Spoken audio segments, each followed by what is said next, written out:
Dalam lipatan sejarah Pahang, ada tersimpan satu nama yang cukup luar biasa, Haji Nong Taib bin Santan, ataupun yang lebih kita kenali sebagai Pawang Nong. Hari ini, kita akan selami kisah hidup beliau yang epik sebagai penjaga Pahang.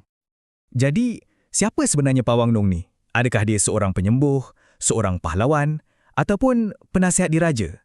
Macam mana seorang insan boleh galas semua peranan penting ni serentak? Inilah persoalan yang kita akan cuba rungkai bersama. Cuba kita tengok sekejap skop pengaruh dia. Memang luar biasa. Dia jadi penasihat Sultan Pahang, dia buka kampung dari kosong, tewaskan ancaman spiritual yang digeruni, pimpin orang kampung lawan komunis, dan dia juga tolong selesaikan satu misteri sejarah negara yang besar. Hebat kan? Okey, jom kita mulakan. Untuk perkongsian kali ini, kita akan lihat pelbagai peranan yang dipegangnya. Kita akan cuba faham apa sebenarnya maksud gelaran Pawang. Kita ikuti kisah dia sebagai pengasas kampung dan pelindung rakyat. Dan kita saksikan juga peranan penting dia dalam sejarah. Akhir sekali, kita akan hayati legasi abadi yang ditinggalkannya. Okey, kita mulakan dengan pengenalan. Nama sebenar beliau Haji Nong Taib bin Santan. Dilahirkan pada tahun 1874 di Kuala Lipis, Pahang. Boleh dikatakan, hidup Pawang Nong ni memang sebati betul dengan sejarah negeri Pahang tu sendiri. Dan gelaran Pawang yang dipegangnya tu bukanlah calang-calang gelaran tahu. Sebab hubungan dia yang sangat rapat dengan pihak istana, terutamanya sewaktu pemerintahan Sultan Abu Bakar, beliau telah dianugerahkan gelaran Pawang Diraja. Ini satu pengiktirafan yang menunjukkan betapa tingginya kepercayaan istana pada beliau. Tapi sebelum kita pergi lebih jauh lagi, apa sebenarnya beza antara gelaran-gelaran tradisional macam dukun, bomoh dan pawang ni? Jom kita fahamkan dulu konteks budaya ni supaya kita boleh hargai peranan Pawang Nong dengan lebih mendalam.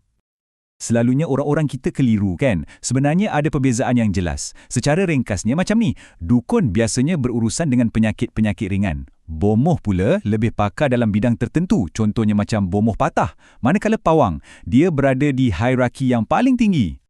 Jadi, seorang pawang ni bukan setakat penyembuh biasa. Dia adalah penjaga komuniti yang sebenar.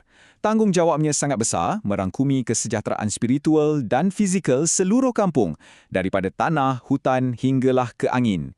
Dia adalah seorang pemimpin dan juga pelindung.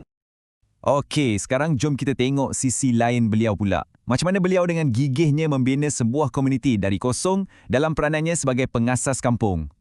Kisah ni bermula pada tahun 1907.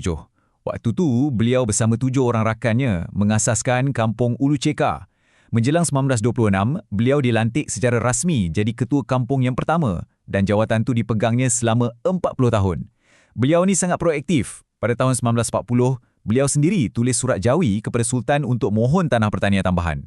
Lepas perang, visi beliau tak terhenti. Beliau bawa masuk sekolah dan bekalan elektrik ke kampung. Memang seorang pemimpin yang berwawasan. Selain daripada membina komuniti, Pawang Nong juga dikenali sebagai seorang pelindung. Dan bila kita sebut pelindung, beliau melindungi komunitinya daripada ancaman yang kita boleh nampak dan juga ancaman yang gaib. Perlindungan yang diberikannya ni ada 2 cabang utama. Dari segi spiritual, beliau berjaya menewaskan orang minyak yang pernah menggerunkan penduduk setempat. Dari segi ketenteraan pula, beliau berjuang semasa zaman Jepun dan Darunat. Malah beliau sendiri yang tubuhkan pasukan Home Guard untuk pertahankan kampungnya daripada ancaman komunis. Sumbangan beliau sewaktu darurat memang tak boleh kita sangkal. Pada tahun 1945, beliau mengetuai satu misi untuk selamatkan seorang pembesar Pahang yang dijadikan tebusan komunis. 3 tahun kemudian, beliau memimpin satu pertempuran yang sengit di Perlok. Keberaniannya diiktiraf dengan British Empire Medal pada tahun 1952. Dan kemuncaknya, pada tahun 1956, Pesuruhjaya Tinggi British sendiri datang ke Ulu Ceka untuk isytiharkan kawasan itu sebagai kawasan putih, bebas sepenuhnya dari ancaman komunis. Dan kalau anda rasa kisah Pawang Nong ni dah cukup hebat, tunggu dulu, ada lagi. Beliau bukan saja mencipta sejarah, tetapi beliau juga menjadi seorang saksi penting yang mengesahkan sejarah. Bayangkan, pada tahun 1999, satu Malaysia gempar. Tiba-tiba muncul seorang lelaki yang mengaku dirinya Mat Kilau, pahlawan legenda Pahang yang semua orang sangka dah lama meninggal dunia. Mesti semua orang tertanya-tanya masa tu kan? Persoalannya, selepas berpuluh tahun lamanya, macam mana nak sahkan identiti dia? Siapa agaknya yang masih hidup dan boleh claim dia? Nah, di sinilah Pawang Noh memainkan peranan yang sangat penting. Sebagai salah seorang daripada segelintir orang yang masih hidup dan pernah kenal Mat Kilau, beliau dipanggil untuk beri keterangan. Beliau bukan saja ingat Mat Kilau pernah datang ke rumah ibunya, tapi beliau mendedahkan satu butiran yang jadi penentu segalanya. Satu tanda unik yang dipanggil bintat embung di celah jari kaki Mat Kilau. Butiran kecil inilah yang membuktikan segalanya. Ingatan hidup beliau telah mengesahkan kepulangan seorang wiranegara. Pawang Nong telah meninggal dunia pada tahun 1976. Tapi, sumbangan dan jasa baktinya yang begitu besar memastikan nama beliau takkan pernah dilupakan. Legasinya terus hidup dan dikenang sehingga ke hari ini. Legasi beliau terpahat kukuh dalam pelbagai cara. Namanya diabadikan pada sebuah sekolah kebangsaan dan juga masjid tempatan. Sebuah galeri warisan pun dibina untuk memelihara kisah dan artifak peninggalannya.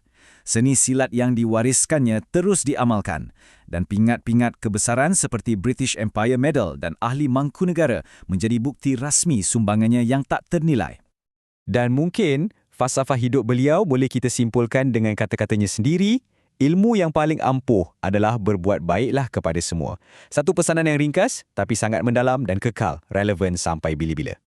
Semua ini meninggalkan kita dengan satu persoalan yang penting. Dalam dunia moden kita hari ini, macam mana agaknya cara terbaik untuk kita pastikan yang kisah-kisah wira tempatan seperti Pawang Nong yang berjaya menyatukan tradisi dengan kepimpinan tidak hilang di telan zaman?